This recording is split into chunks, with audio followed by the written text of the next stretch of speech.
কিন্তু বেঁচে থাকার জন্য যেমন মানুষের খাদ্যের প্রয়োজন হয়, তেমনি গাছেরও কিন্তু খাদ্যের প্রয়োজন হয়। কিন্তু এই তীব্র গরমে আমাদের চিন্তা করে গাছকে খাবার দিতে হবে। আমাদের কী ধরনের গাছকে খাবার দিতে হবে, আমরা কী ধরনের সার ব্যবহার করব, রাসায়নিক না জৈব। অনেকেই ভাবছেন যে কী সার দেব, কোন সার দিলে ভালো হয়। তা আজকে আমি সেই ধরনের সারই দেব যেগুলি এই সময় গরমে, যেগুলি গাছের পক্ষে অত্যন্ত ভালো এবং গাছকে সুস্থ রাখবে, ঠান্ডা রাখবে। এবং সেই সারগুলি পুরোটাই হচ্ছে জৈব সার।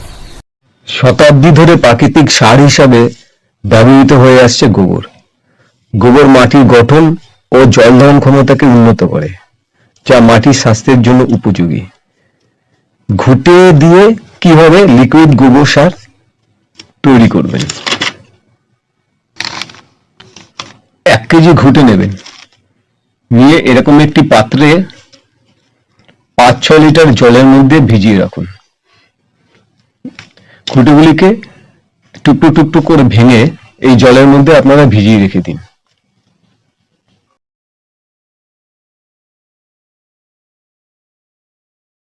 চার 5 দিন পর জলটি ভালো করে ছেঁকে তার থেকে 1 লিটার জল নেবেন, নিয়ে সেই জলের সাথে আরো 10 লিটার জল মিশিয়ে নিন। মিশিয়ে আপনারা গাছে ব্যবহার করতে পারবেন। গোবর সারে আছে গাছের প্রয়োজনীয় বিভিন্ন উপাদান ও পুষ্টি। এতে আছে গাছের প্রধান খাবার নাইট্রোজেন, ফসফরাস ও পটাশ। এছাড়া আছে ক্যালসিয়াম, ম্যাগনেসিয়াম, সালফারের মতো অতি মূল্যবান পুষ্টি ও উপাদান, যা উদ্ভিদের সামগ্রিক চাহিদা মেটাতে সক্ষম।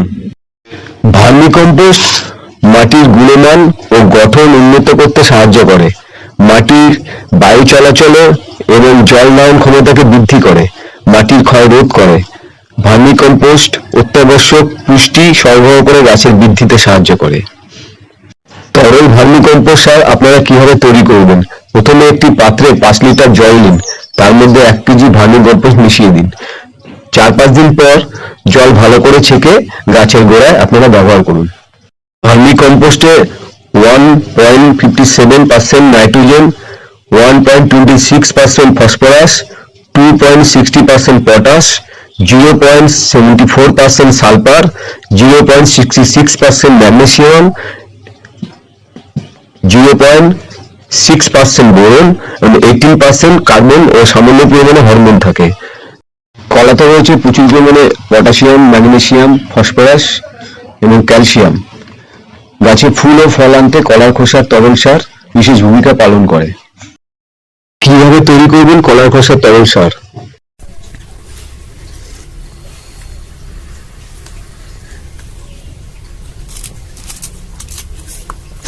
আপনি 1 লিটার জলে একটি পাত্র নিন, কলার খোসাগুলি ছোট ছোট করে কেটে টুকরো করে নিন। টুকরোগুলো পাত্রের মধ্যে দিয়ে দিন। 2 দিন পর দেখবেন জলের কালার চায়ের লিকারের মতন হয়ে যাবে। আরো 1 লিটার জলের সঙ্গে কলার খোসার তরল জৈব সার মিশিয়ে গাছের গোড়ায় দিয়ে দিন। আপনারা গাছের পাতায় স্প্রে করতে পারেন। আপনারা রাসায়নিক সার ব্যবহার না করে জৈব সার ব্যবহার করুন।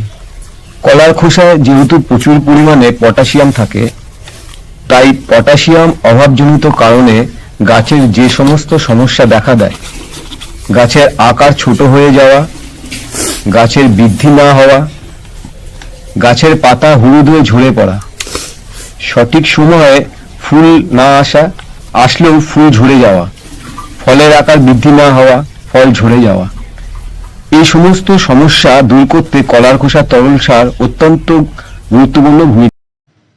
গাছে প্রচুর পরিমাণে ফুল ফল পেতে এবং গাছের ফুল ফল ঝরে যাওয়া বন্ধ করতে পটাশিয়াম ও ফসফরাস অত্যন্ত গুরুত্বপূর্ণ।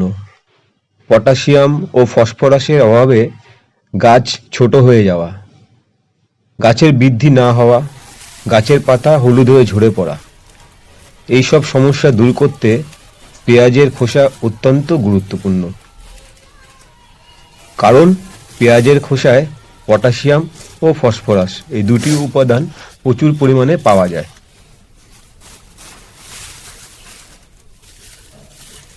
কিভাবে তৈরি করবেন পেঁয়াজের লিকুইড ফার্টিলাইজার? 1 লিটার জলে 50 গ্রাম পেঁয়াজের খোসা দিয়ে 2 দিন ভালো করে ভিজিয়ে রাখবেন।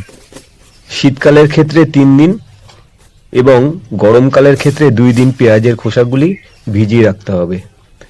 2 দিন পর খোসা ভেজানো জল লাল হয়ে গেলে সেই জল ভালো জৈব সার হিসাবে ব্যবহার করা যাবে।